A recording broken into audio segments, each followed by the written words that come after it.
Yes, so as I said, it's a pleasure to have Professor Gemma here. So Gemma is a full professor at the University of Goethe at the Department of Science, of Computer Science. And she's also a member of the Haitian.ai. And she also holds an honorary position as a research affiliate at MIT. So before that, she was an assistant professor at the Singapore University of Technology and Design.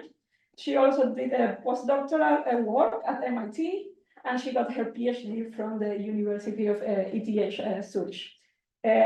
Yes, so she is mainly, or her research is mostly interested in building computational models of human vision to understand the underlying principles and then to use those models to build applications of artificial intelligence. She has done a lot of contributions, many papers, and we are really excited to have you here. So welcome again, and yeah, the floor is yours. Yeah, thanks a lot for the introduction and the invitation. It's a pleasure to be here. Please feel free to interrupt me at any time, especially if there are certain concepts that are not clear or not aligning with what you expect. Me coming from computer science, you know, like sometimes neuroscience, computer science, talking can be difficult, even though I try to make it as aligned as possible. So today I'm going to talk about a particular line of research and work that I am interested in, and is in the context of a project that we call ARENA. So after representations in neural architectures, brains and machines. And this is a collaboration, this actual work, this is a collaboration with Jochen, who is in Fiat. And then we have some future work with Yilishing, who is a developmental psychologist, also at the Goethe University. And Tim is a PhD student in my lab, and Artur is a postdoc in Jochen's lab. All right. So how do we learn about objects, right? So we know that toddlers quickly learn object instances. So what do I mean by instances? I mean like particular pieces of objects. So this is the unique instance, right? It's not a category, but this is a specific object. And we are able to recognize which instance it is, and toddlers also are able to do it very quickly, regardless, for instance, of orientation or like where it is, position, and so on and so forth. But we can also group instances into categories, right?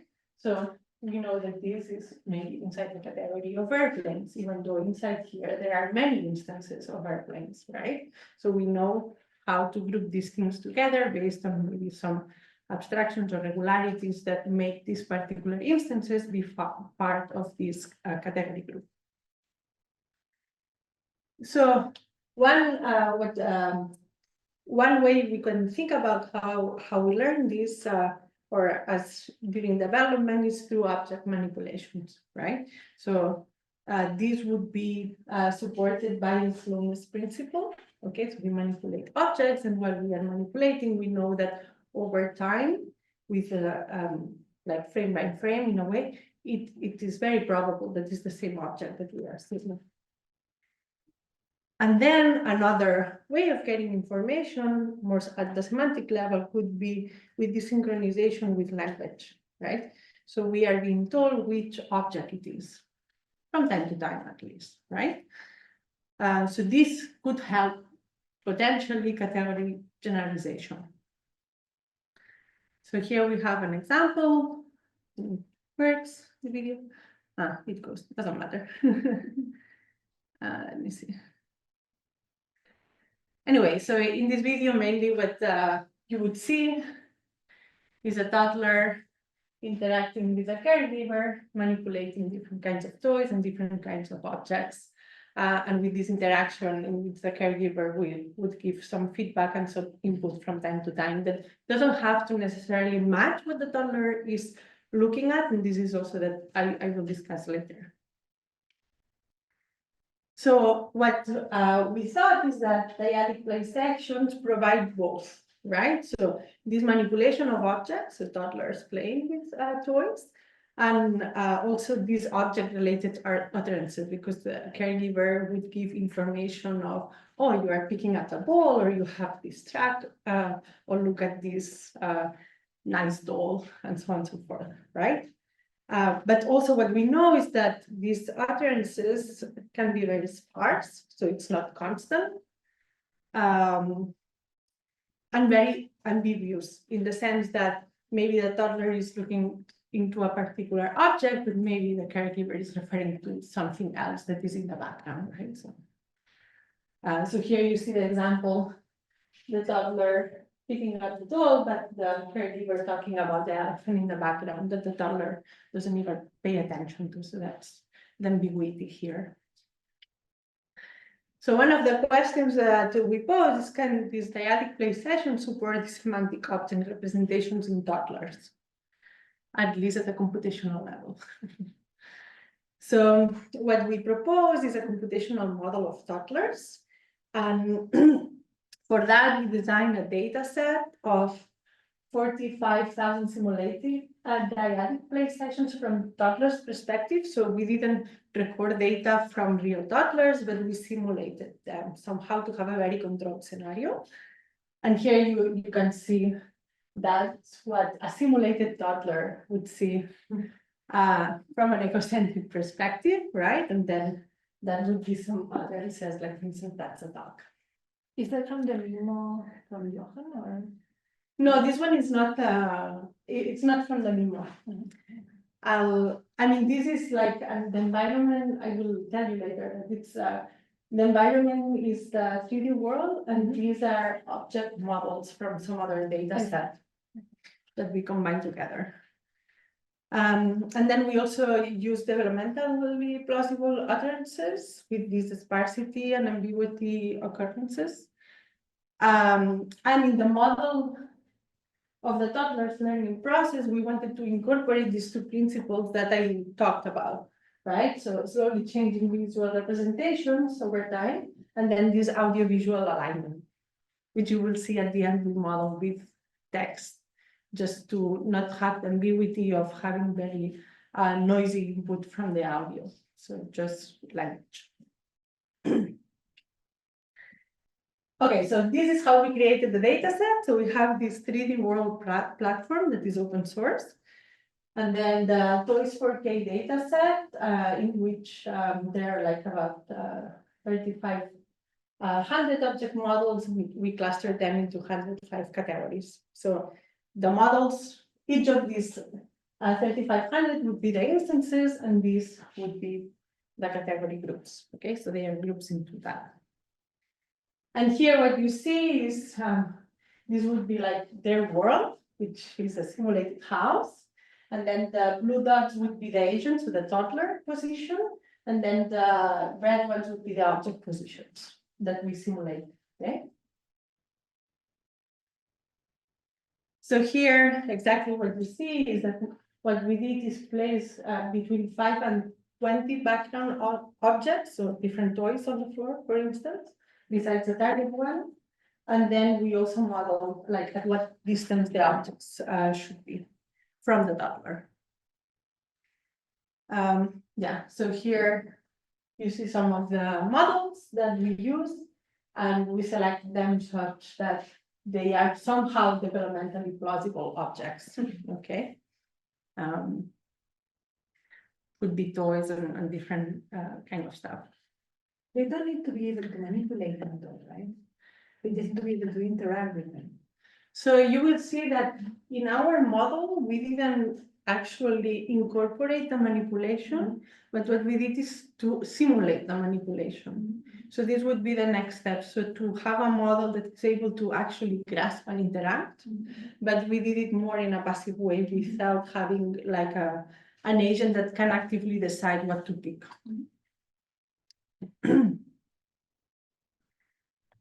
Just for simplicity reasons. I can imagine. Okay, so this is the simulation part of how is the interaction. So there is this simulated handled object, So we have like a camera slightly inclined, like simulating the head slightly inclined, short arms, 30 centimeters about, then the upright bias. So here you would see like, that's our simulated environment.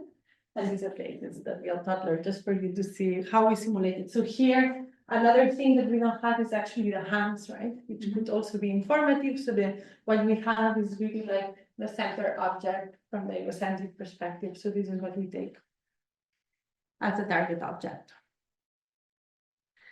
And then we also simulate the natural interactions over time with the objects. And so it's short, but still, so slowly move and turn the main object along the 3 axes, and then small eye movements around the yaw and pitch axis. And then we sum all these interactions.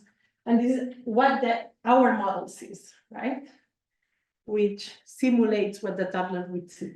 It actually looks a bit shaky, but because of the small eye movement and so on and so forth, that's why we perceive it this way, right? Okay. Then we also have, as I said, the caregivers utterances. So we model the caregiver speech as a caption, so with text, right, to get rid of the noisy input from audio, but eventually one could also model it with audio. And then we have the source transcripts from the children's corpora. So these are real interactions of caregivers with toddlers. So we at some point had the idea maybe we could ask ChatGPT, but we should be a bit more plausible than that. So let's go to the actual real corpora. And then what we did with these corpora is we took some generic templates and then have these several occurrences. Like this is a template. Let's play with your, and then the name of the toy, right? What are you doing with the? So that's a template. Okay.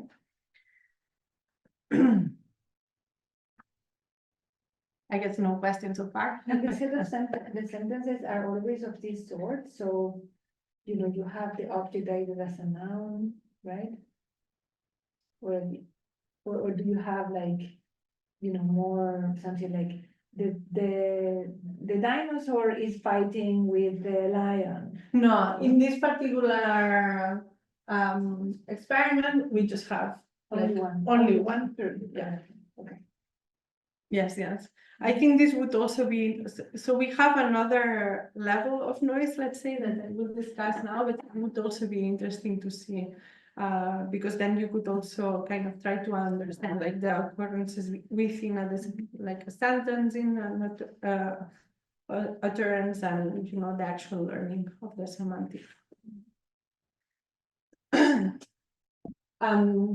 So for make it developmentally relevant utterance, like we took into account also some statistics. So as I said, like we are not constantly saying disabled, but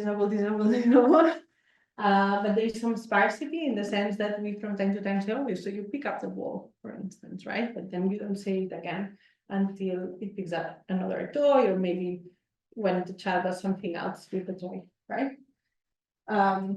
So we had this parameter, like the probability of half sparsities, and then ambiguity. So what I mean by ambiguity, and this is kind of like self-repeating myself.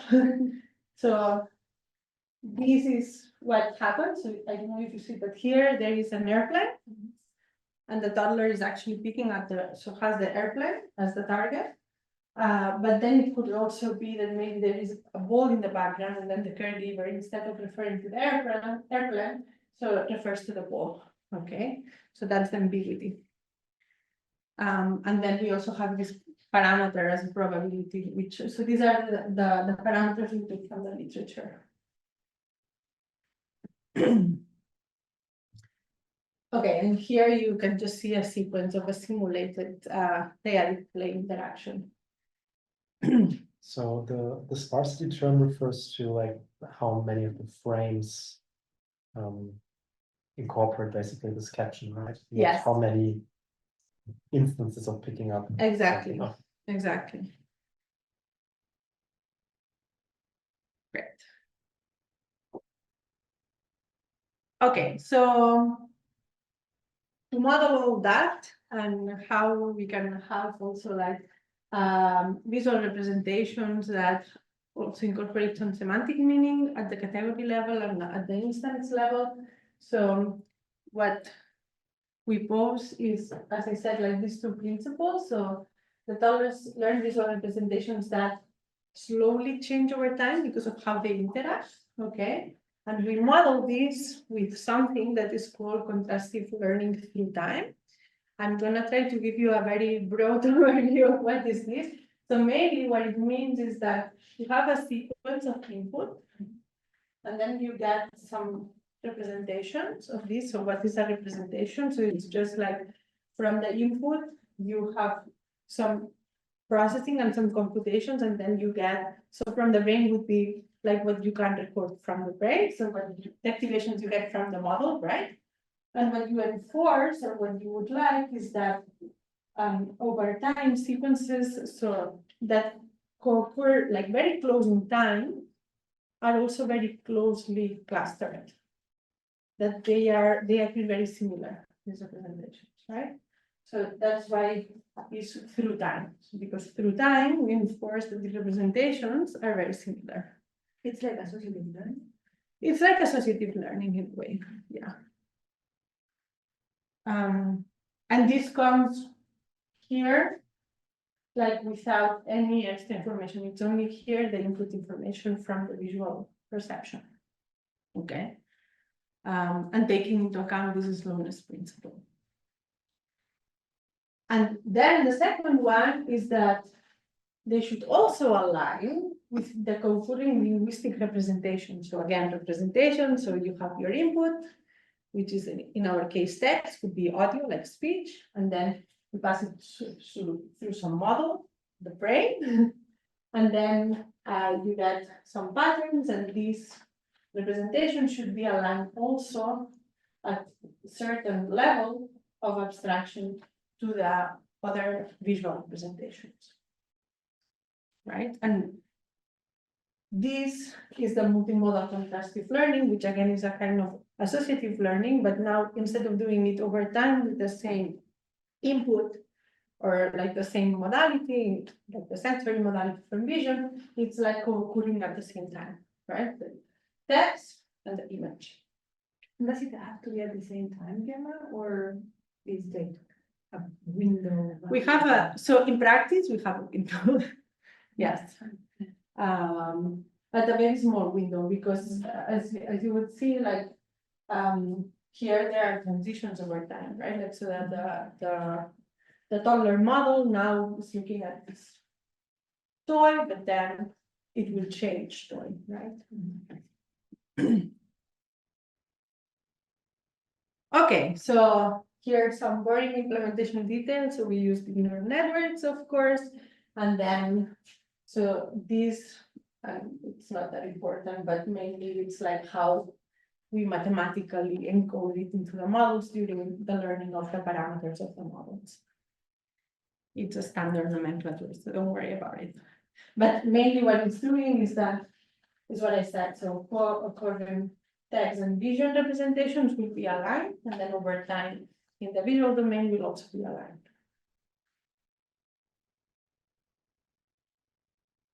Okay, maybe I should stop here for a second and ask if you have questions about this, or if it makes sense to you or not. Please. Just like from a layman's perspective, how would this model handle the fact that only 50% of utterances are correct?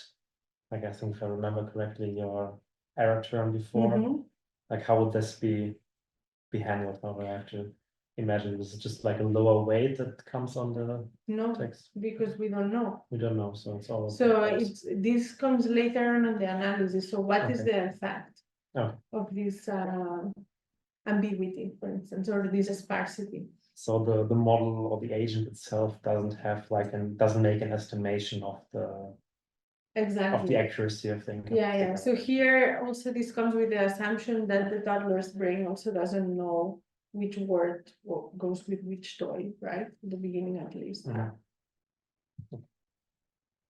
a question about the encoding you're doing.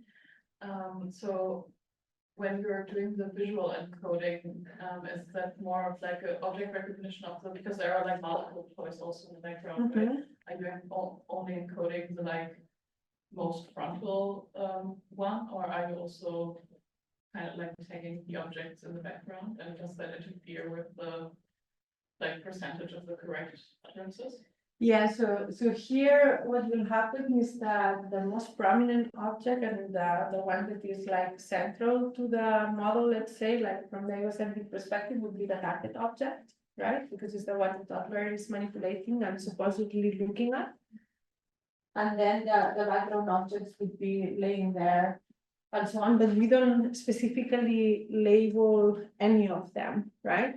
So the supervision in a way only comes through the utterances. Yeah. Should I move on? Great. Okay, so this brings me similar closer to what you asked. So how do we evaluate that? What do we do? So we take, since it's the simulator, so we take 5 images per object in different scenes. Okay, first of all, we train our model like this in our simulated environment. And then when we test it, what we want to test is actually the visual representations. What have they learned? What do they encode? Okay. So in a way, what we are doing is what you would call the coding of the representations, right? So there is this direct analogy, because what we take is just like a linear classifier, right? And see from these representations, from these readouts here, can I distinguish if it's a vote or if it's another object? And also, can I distinguish which vote it is? So we do test the instance level, so which particular object it is, and if I can decode the category from the same representations, right? And then we repeat this multiple times. Yes, so the other thing is what I said. So I think there is this very nice analogy with the decoding, because that's what actually we are doing as well. All right. So here what you see is some of the results we got.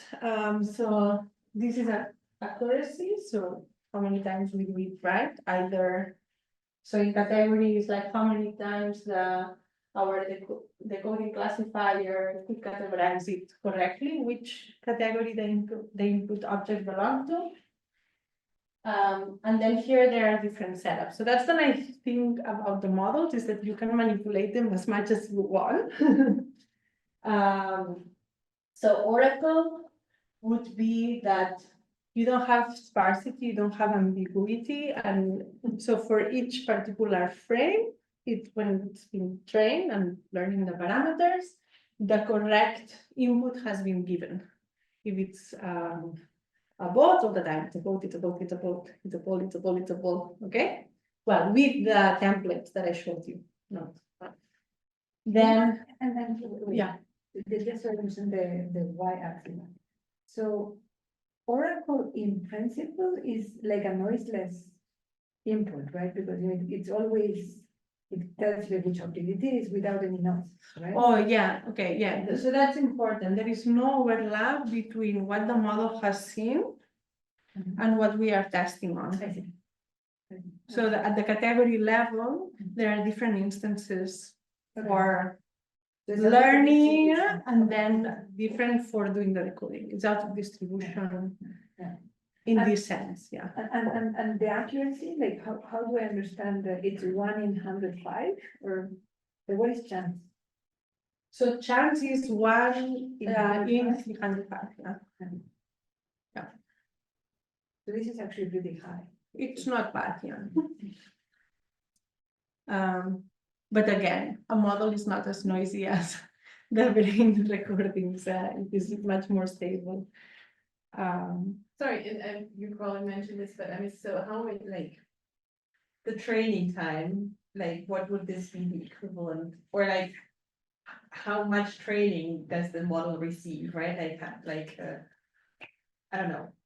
Is there a realistic sort of amount of exposure that humans would also get, or is it like crazy much? So it is not crazy much, and in the sense that, so this is like one very big difference between the human toddler and the model, okay? So one thing is what the model has ingested, and the other thing is how the actual, patterns have been learned. This is very different because first you have a lot of repetitions, many more, right? And so the training time in this sense, like with these many repetitions. So what it's true is that here the plausibility comes with like the amount of different information that the model has ingested, because it's like a very controlled environment with only particular set of objects and so on. But then exactly how, during training it has been done, it's like this is controlled only for a certain amount of training time and then it's repeated, right? I guess I'm asking because in like the monkey literature or whatever, like they train the monkey like really explicitly, obviously on a task. With models, obviously, that also perform better when they have more training data. So is this still like in the realistic ballpark of exposure that one would expect like an actual human being to also have, or is it like totally? So I think for this particular setup, yes, in the way that we have like very controlled number of instances and categories, right? Yeah, okay. And this can be controlled as well. Okay. But then the exactly way of how you ingest it during training, this is completely different, but just because of like how you need to optimize the models nowadays, right? Yeah, but that's a typical and a very good question in a way. Okay, then so that's the oracle. So that's the best we can do in a way, right? And not possible at all. At least not for me. Then we have the ideal. So the ideal mainly means that there is no ambiguity there. So the sparsity is with the 0.1, but no ambiguity, and then the plausible is with the ambiguity. Okay, so here what we see is that again, like the utterance information is at the category level, and of course, when you add some ambiguity, there is some drop in performance, but it's still better than having no alignment to utterances at all. So even though they are very ambiguous and not so robust, they still support this category learning. And then we can do the same kind of readout or decoding, but at the instance level. And here, so it's exactly the same. So the main difference, and this is like our interpretation of it, is like, so the utterances come at the category level. So one could think maybe what could happen is that the information at the instance level is lost. But it's actually not lost, it's maintained, right? So that the information at least is preserved, even though you are having like this alignment also at the category level, that it's a level of abstraction above instance recognition. Is it in fact much better, Gemma, in terms of accuracy? It is much better, yes, because of the self-supervised learning, right? Because at the end, with the slowness principle, this instance learning is imposed all the time, like without ambiguity, without sparsity, because that's like the continuous input that we have, except like at the transition moments, which are very, very small. Right, but don't you have like, if I remember correctly, it was something like 305 instances and 105 categories. So in terms of like learning, it's learning a lot. It's learning a lot. It's actually memorizing almost every single object, right? It's like, yeah. So in that sense. So it's able to preserve all the details. Yeah. That's pretty good. Great. Okay, and here just some further visualization. So here what you have is, this is how the representations cluster, okay, after the learning with a plausible setup. Okay, so what we see here, you see by the colors and different categories. So without the utterances, there is like a pretty sparse layout of how the representations are in space. But then when we have the utterances, even at the plausible level, so with this ambiguity and sparsity, then there is this association of the representations of categories that are being consistently kind of clustered together in space. Even though we have a lot of sparsity and ambiguity parameters. Yes. So what's the data that is fed into TSNE in this case? That's the same data that we got for these results, Okay, so for the testing. the output, but because the output is like just one category prediction or instance Oh, at the prediction, right? representation level. Yeah, So exactly, that's, representational yeah. level. check. So here at the representation level. okay. So the output of the model, Mhm. but at the representation level, it's not the output of the decoder. Okay. Mhm. All right. Okay, so as it's a model, as I said, we can have like many changing parameters. You can also like change the level of sparsity. And when you say that when it's completely sparse, of course, then you only like you don't, it's like not having anything at all, right? So you go back to the model without having utterances aligned. And then here is like going back to the oracle, right?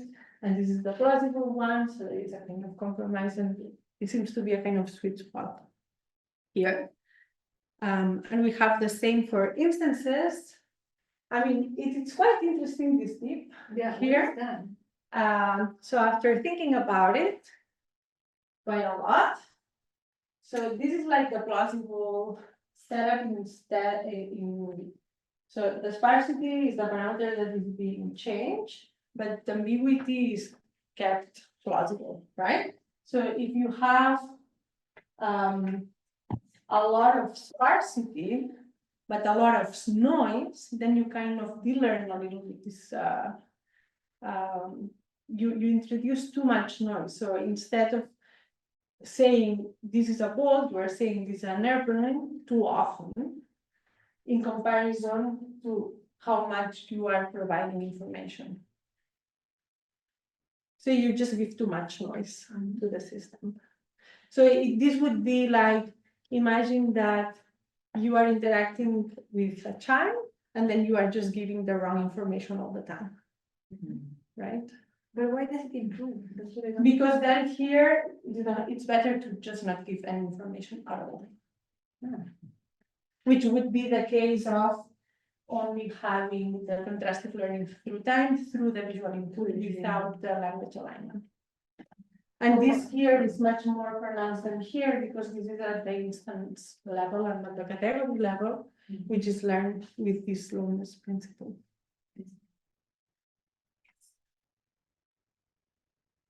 Okay. Yeah, we also did the same analysis with the ambiguity. So this was the plausible, like 50% correct, and it also has an impact. Like if you have a lot of ambiguity, then of course the accuracy drops a lot because you are introducing too much noise, but then you go all the way to the oracle. And you can have this, like the same applies for the instance level. Gemma, and here when you say sparsity and category, like it's the same sparsity for every category, right? Yes. Yes, yes. But it's stochastic, huh? It's not deterministic how often we provide it.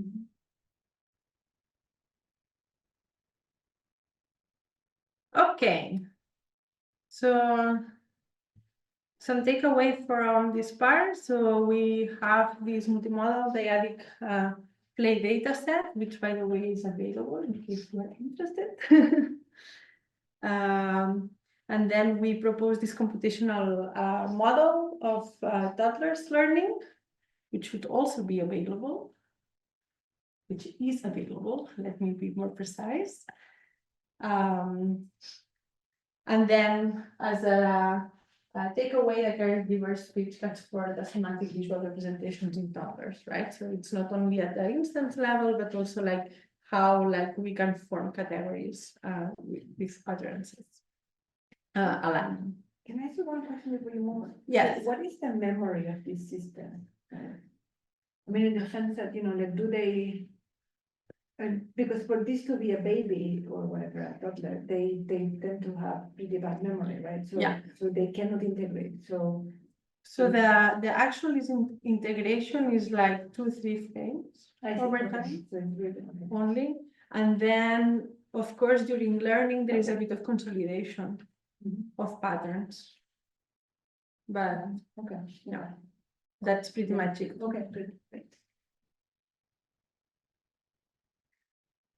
And then, of course, the future work, the desiderata, we would like to validate these actual, with like real world data with actual toddlers wearing a head-mounted camera with their caregivers. This is not, this is from another work, and not our work. And then see if with this real world data, we can still find the same patterns with the model. Are you planning on using the data library to validate, or your own data? So probably our own data, because we will have like the control scenario that it's kind of like very similar to the simulated environment. We have a lot of more control parameters, but we will see. And then as I will show you later, so some things that Tim and Arthur are exploring is in using just like some real world data that's been recorded from adults, like with a head-mounted camera, just to see what the model is able to learn from that.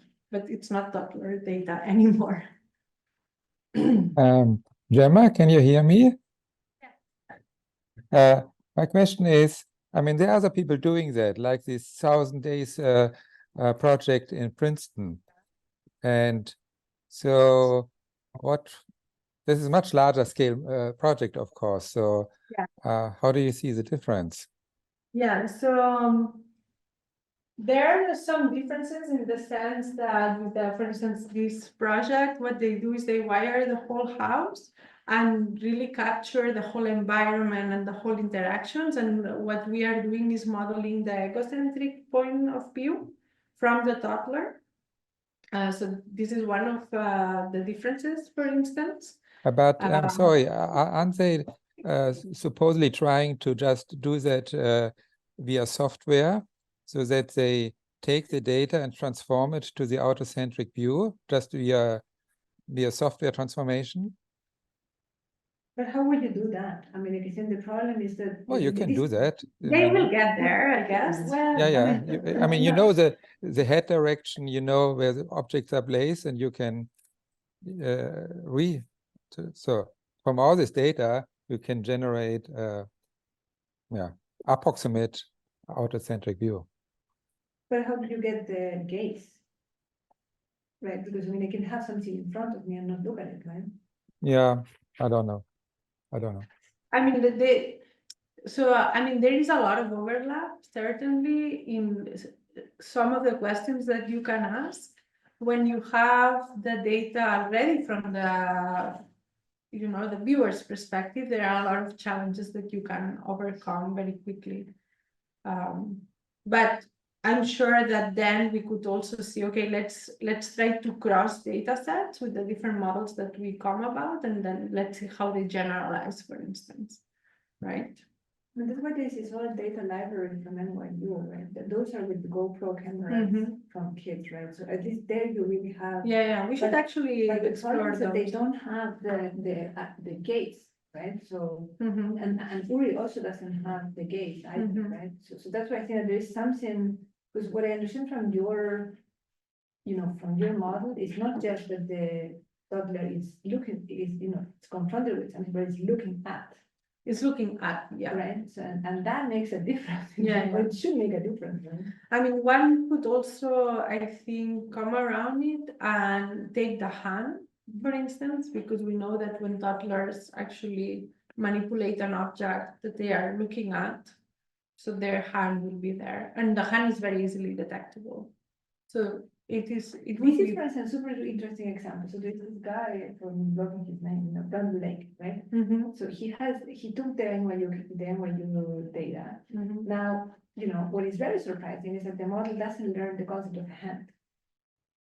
Right? Which to me, it was really weird because, it is what is actually most in the GoPro camera. Right? Mhm.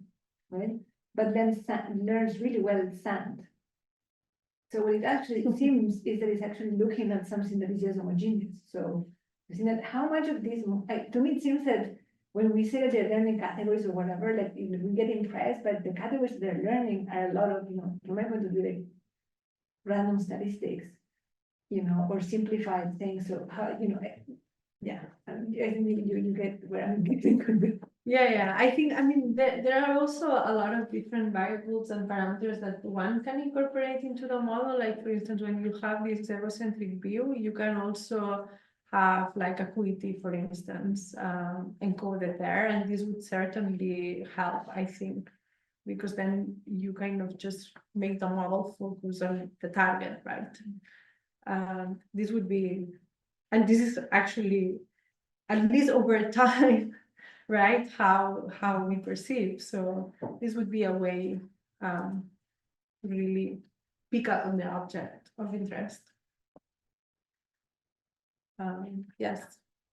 The next Yeah. question is, of course, a standard question nowadays. I mean, we have models like GPT-4o, which do real-time object recognition. So you give them a video and they tell you real-time what is their object describing.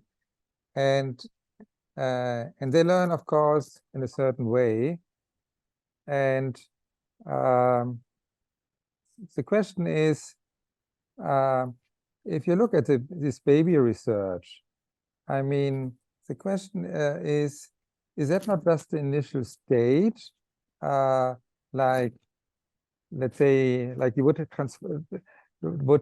train a transformer slowly with a certain initial state, and since the baby doesn't have real the computing processing power like other AIs nowadays have, they start slowly and develop it slowly. But I mean, one would think that actually what is going on is relatively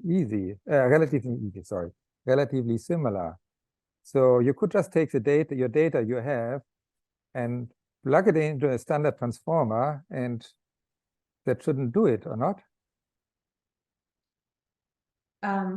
Yes, but this would be answering a very different scientific question, right? So I guess, so we had a very specific question on like how this interaction between, toddlers interacting with objects plus caregiver utterances could really support these semantic representations and learn these semantics. Whereas with the GPT-4o and all these, like they just get all the data, right? And but the hypothesis which is crystallizing out nowadays is the alternative view that yes, these interactions are very important, but they're important because the babies don't have other possibilities to learn. So for them, it's the most efficient way to learn. But it's not that you couldn't do it without. Just with that computational capacity and the capacity of interacting with the world, that's the most efficient way to learn.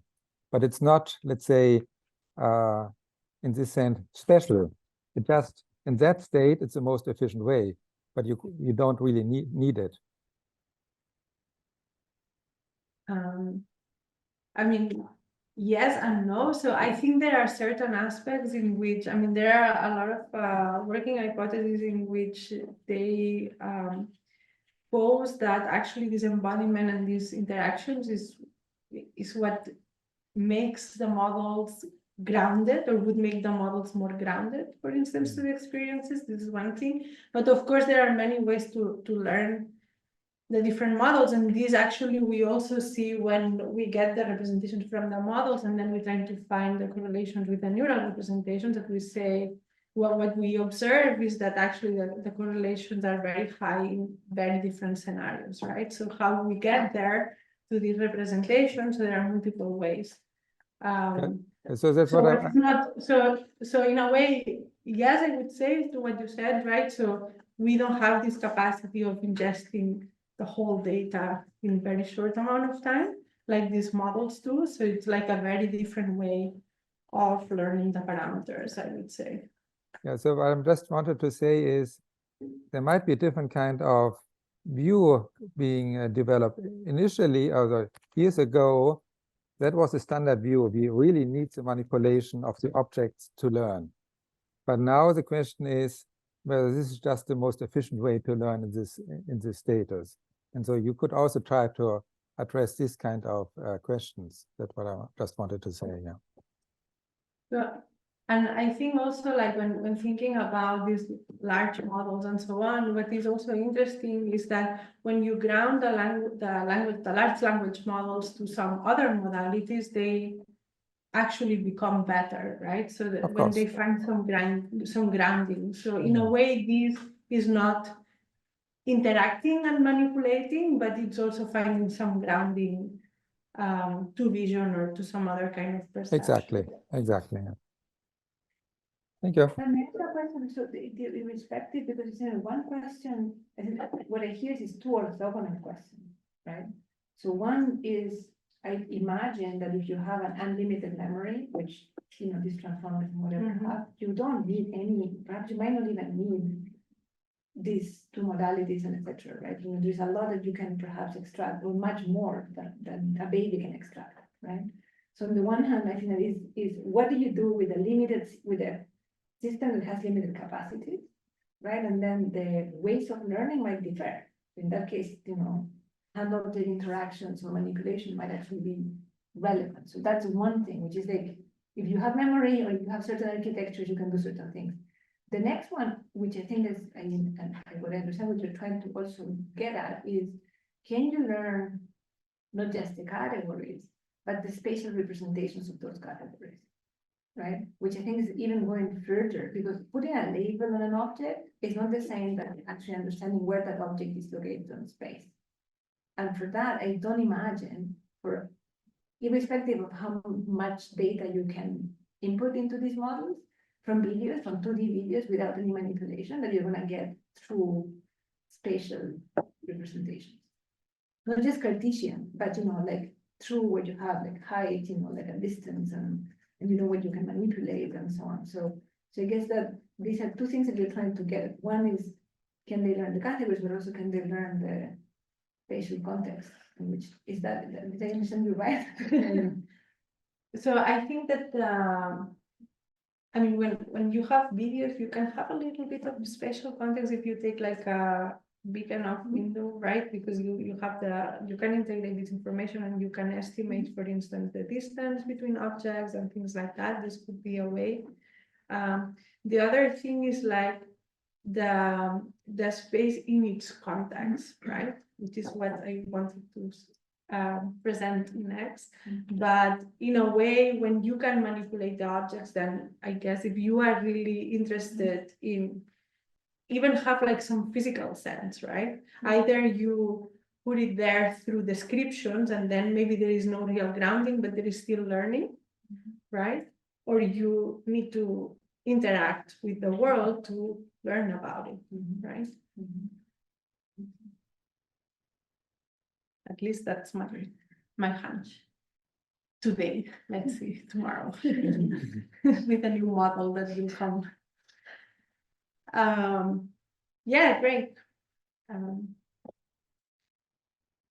All right, so related to that, we also wanted to ask like a further question. So how can object semantic similarity be learned? Because in the previous project, what I presented is like the semantics for each particular object, right? So how can categories can be formed and how objects can be grouped. But what about objects of different categories? So if I ask you which one is the odd one out, the majority, not everyone, because this happened to me before, will agree that is the odd one out. The towel. The towel. Thank you. Could be, I mean, other people told me the knife, but Oh, yeah, okay. You can clean the. yeah, maybe, but I think, I mean, this is like some, 1 second, I have a question. Thanks, Carlos. All right. So the towel, thank you. Otherwise, I could still argue why is the towel, right? But so plates and knives are semantically related. Why? So because they occur in the same spaces, right? In the same context. So here we have like a table set up, and they are both appearing in a dishwasher and in different scenarios, okay? So the hypothesis is that semantic relatedness develops according to this visual temporal co-occurrence. So if we are in the same room and there are objects that co-occur in the same room, then we learn the semantic similarity, even though the objects may be very different and semantically alone may be also be different. So we also wanted to test this hypothesis. So this time we used a similar but different data set. So we used this multi-view ImageNet. We didn't create this data set. So mainly it's 220K real world object-centric clips.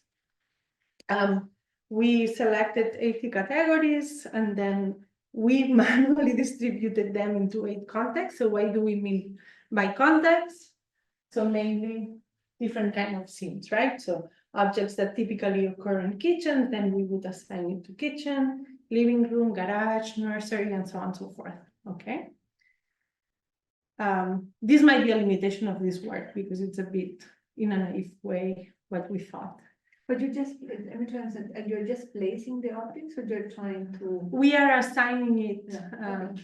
to this category, like to this context category. But not expecting any spatial configuration. We don't expect anything. So what we have is just like the view of single objects, and then we simulate in a way how they can occur in the same context. Okay. So how do we simulate this egocentric visual sequence? So before, just to relate it to what we did before, so we had the toddler playing with the toys, and then they would be transitions between one toy and another toy. So here we have 2 sets of transitions. So we have a transition which is in the same context, so the intra-context transition. So this would be a transition between one object of a context to another object of the same context, right? And then we would have also the inter-context transition, which is like now we change room and now we see another object. So of course this will occur more often than this one, okay? And this is just because you will see that we also have the setup in which we also have this co-occurrence with the language for the language. Okay, so again, we have in the same sequence, so it would be the same objects. So we are looking at the objects, the same position, sorry, the same object, different position, for instance, and that comes from the clip. And then we have some probability of transitioning to a different objects from alternative context. So then, of course, the opposite would be from a different object in the same context. Okay. I think this is clear, right? Okay. And then we have a very similar model, but in this case, so we have also the associative learning with this visual language alignment, which is what I presented before. So we have some language, this is being processed by a language model, and then it's being aligned to the code visual information. And then we apply the slowness principle as well. So the model in a way is very similar, it's the same. It's just like a different setup in the way it's being learned. Okay. And then what we check, so we have this, so backbone really means like the encoder, so the model that processes the visual information. And then we have this projection to the actual output. And then what we do is we analyze different representation layers to see if they all encode the same kind of information or somehow there is like a disentanglement in what is being encoded. And this is an analogy, for instance, to brain would be, I wouldn't say maybe different ROIs, but maybe different points in time for an MEG and so on. So really the representations are from what we call layers from the model, so different layers of the model output. All right. Okay, so maybe I should stop just for a second. One and two is the two objects. So what would you Can you say that again? 1 and 2 in what? Oh, 1 and 2, it's because in the plot you will see 1 and 2, and these are just two different layers. Okay. For the projection. Just to see if like at different layers of the model, there is different kind of information encoded, or it's all being swapped or mingled across the model. All right, yes. So can I say that you're manipulating context by basically manipulating transitional probability across different images? Yes, They're just closer together, right? yes. So, but is there any transition probability that is not one? Because it seems that it's now deterministic, but in real life, for example, if I see a fork, it could be that the next moment I go to my bedroom and I see a pillow, and I come back to the kitchen and I start seeing stuff again. The kitchen theme. So what I'm trying to think about is in the first experiment you have like some mismatch cases, but in this one you have a similar kind of mismatch occasionally happening. Yeah. So I mean here this could also, so not with the text, we don't have a mismatch, but here with this transition probability of same context or different context, it could go back to the same. So there could be like some objects from one context, then transition to another context, and then same context as before. This could happen because it's stochastic, right? But at least you have, say, 1 or 2 maybe, repetition of the same context. Or it could be like, context 1, context 2, context 3, then context 3, 3, 3, 1, 2, 2, 2, 1, 2, something like that. It could happen. Okay, okay, then. Yeah. Yes. More questions? Okay, so we also had this evaluation, of course, with the one out accuracy. So we have like the anchor, and then what we measure is actually the distance at the representation level, okay, to some positive, which would be of another object of the same context, and negative, which would be another object of another context, and then see which distance is larger. So if the distance to the object of the same context is smaller, then this would be like a correct, let's say, count in this evaluation, okay? Okay, so here are some results. So this is the odd one out context accuracy. So here what we see is that actually this with the slowness principle through time, this is what is actually encoding or enabling this learning at the semantic similarity level, but that we don't have a lot of effects with the with the speech alignment. And this, in our setting, makes sense because we never mention any information about context. It's only label on the categories, and there is no assumption or there is no explicit encoding of which object belongs to which context. So in a way, by design, it makes sense that the results are like this. This would be different if we would say, for instance, this is a fork in a kitchen, this is a knife in a kitchen, right? And then probably, and we haven't tested it, then when we have when we test the visual language alignment for this odd one out context alignment or accuracy, then probably we would experience a jump in accuracy because it's being encoded also through text, right? But we don't have it explicitly. Okay.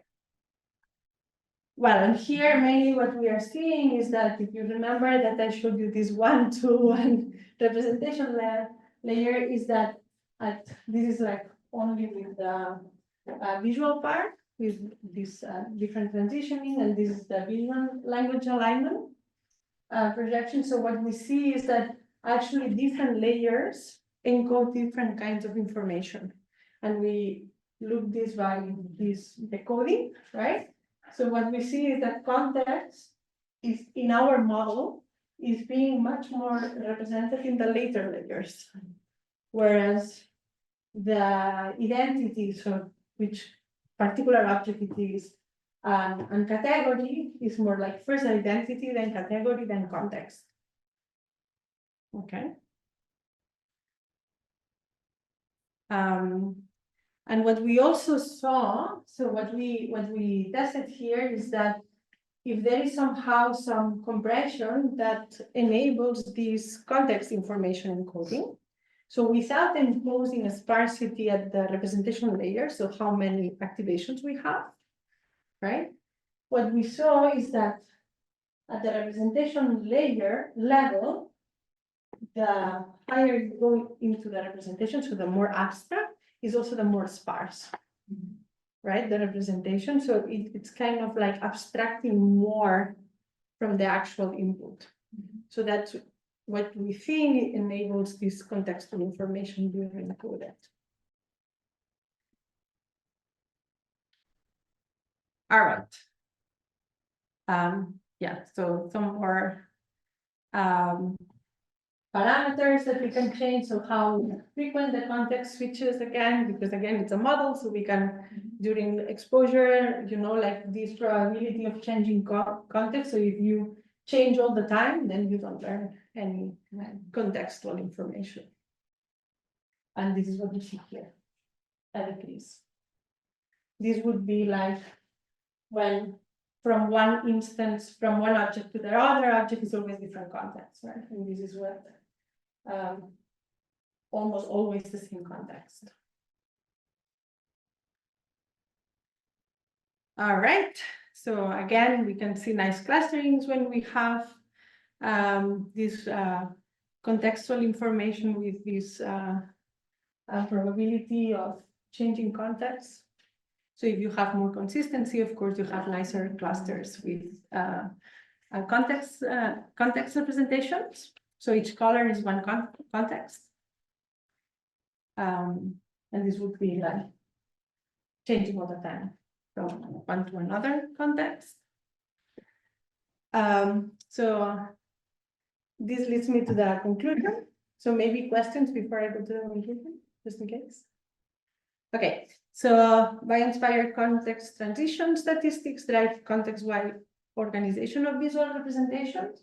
So of course, in our study and in our model, we have a lot of limitations, like all studies, but in particular, we have non-smooth transitions between objects because these are literally different clips, right? It's not from head-mounted real data.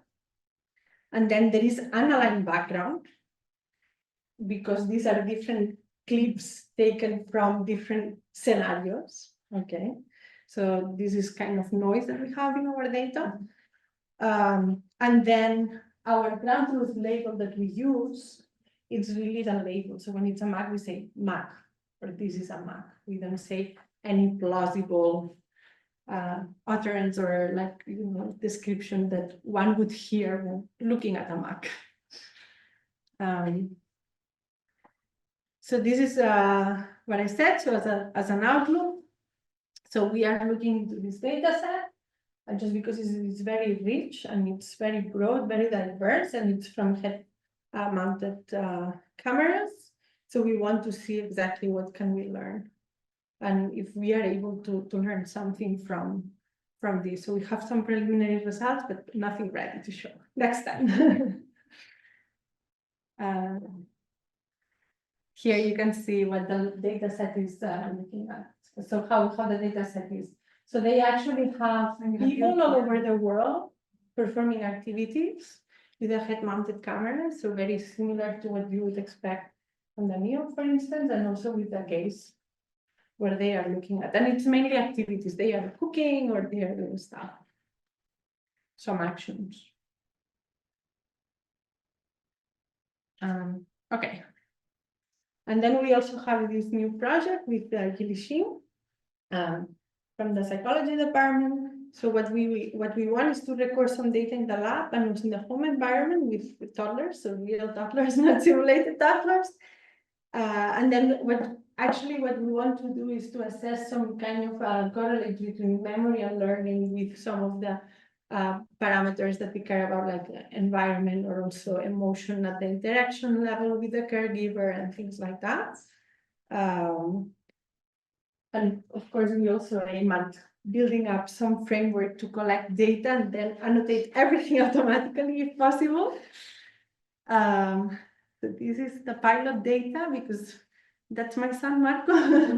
We wanted to see if a 2-year-old would actually be able to wear the glasses. And I thought if Marco can wear the glasses, any toddler can wear the glasses. So at the beginning was tough, but I think it is, so he got used to it.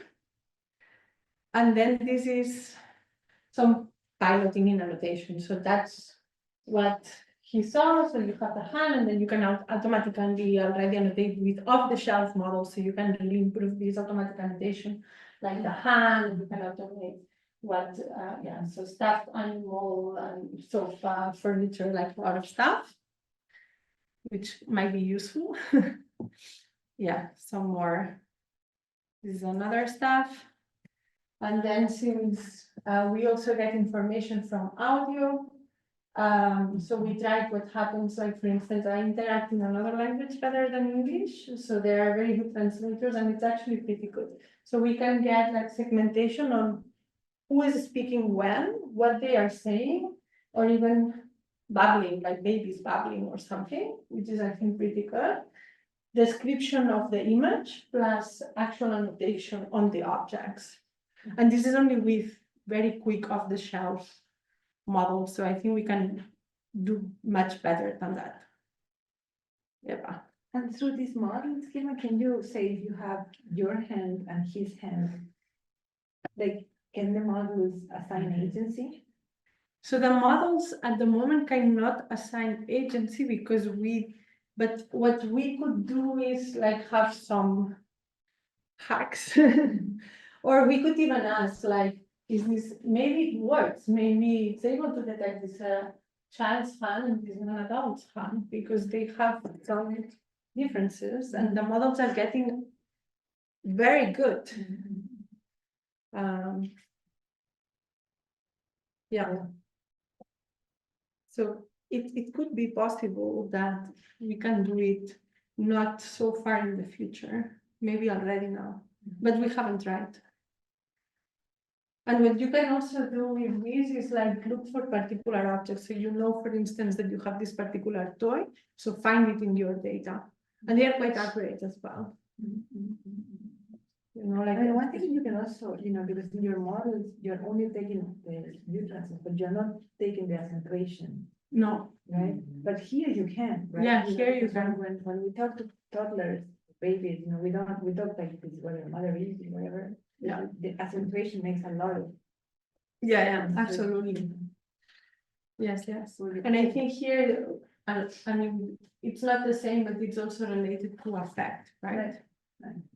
But and also to bring attention. To bring Right, attention, yeah. yeah, exactly. So I think that there are a lot of factors and variables that can be automatically detected, and then we can find correlations to certain variables.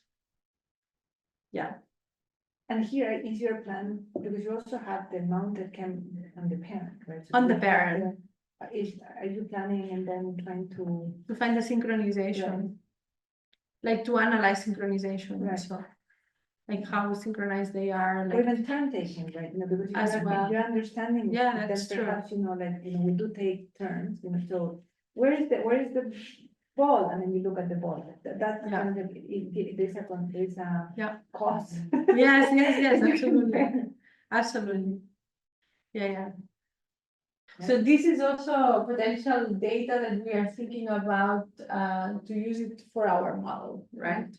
This is not the main name of the project itself, but this is like a thing that we could do and we actually want to do. Because since we are collecting this data, then it will be much more uncontrolled, because so our plan is to have, like, of course, lab sessions, but also home sessions. So who knows what will happen at home, right? But it's also much more realistic. So I think it's also much more interesting. Do you have a nursery session? Huh? Sessions in the nursery between kids? Oh, yes, but then forget about that. Oh, okay. Do you have a target age or you? Yeah, 2 to 5, 2 to 6. It's pretty broad. Pretty broad, yeah, pretty broad. And pretty late.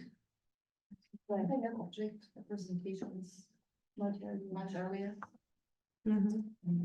I mean, the good thing is that this is the age when they start doing like the 2 words.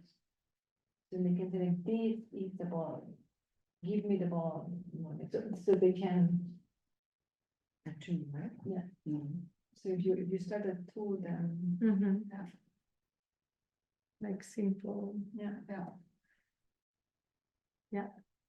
So you're already collecting data? Or- Not yet.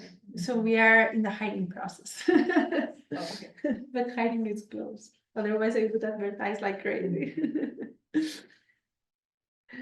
Yeah, thank you.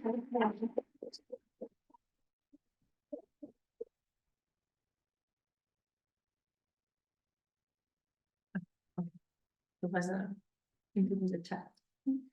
I have 2 more questions. So about the toddler thing, because at the end, when kids are exploring the world on this object manipulation, it's not just visual, right? So there is also this somatosensory component. And at the beginning, they just put everything in the mouth, and this is kind of the first means, so to say, or the first sensory modality that they use.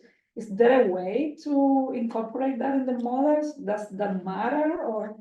So how we are thinking about it now to tackle this, so we are collaborating to some roboticists, because they have simulators that actually can, you know, like simulate also interactions with the objects, and also like have like some physical constraints they need it for their robot, and they have sensors that are tactile.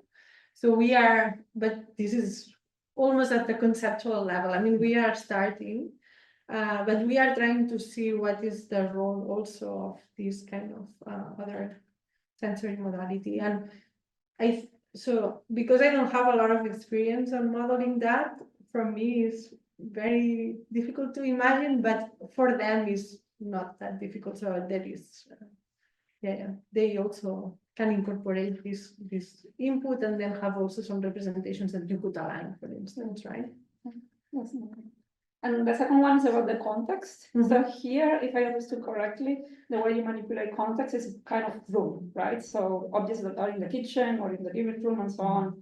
So how big or how small this context concept is, because at the end it could also be, I don't know, objects that are in the fridge versus objects that are in the table, or it could be objects that are in the hospital versus things that are at home, or activities as you talk about at the end.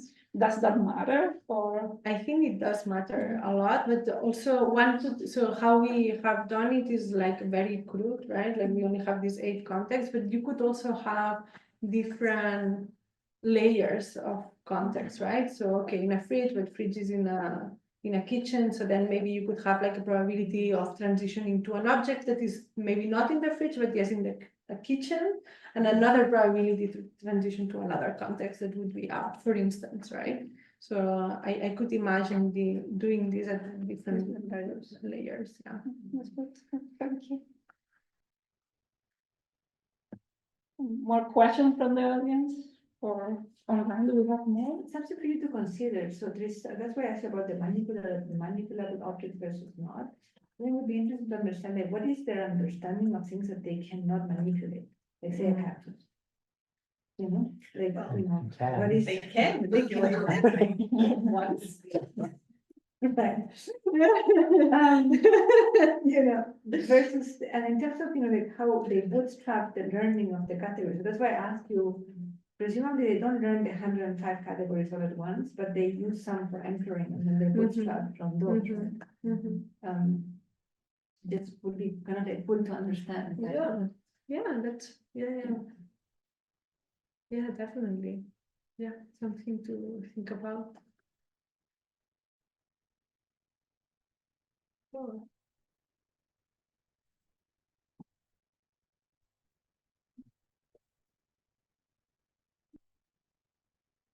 Okay, then if there are no more questions, thank you so much again for the fascinating talk.